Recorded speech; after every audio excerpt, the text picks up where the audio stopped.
Here's the base table for my MPCNC machine. I created it to be a 3x3 foot work surface. My son and I created the table, built it.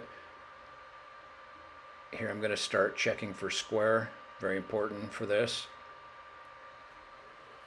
You'll do it multiple times. I did it probably 20 times before I was satisfied and screwed them all down.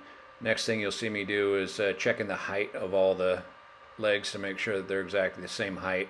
You want to make sure that you're completely level with the top of the work surface. When I printed up the pieces, I intended it to be for the 1-inch EMT conduit, which didn't end up fitting when I took the pieces to the store to test fit them. So I ended up using 3/4 inch rigid conduit, which for this length is actually preferable, I think, because it'll not have the flex in it.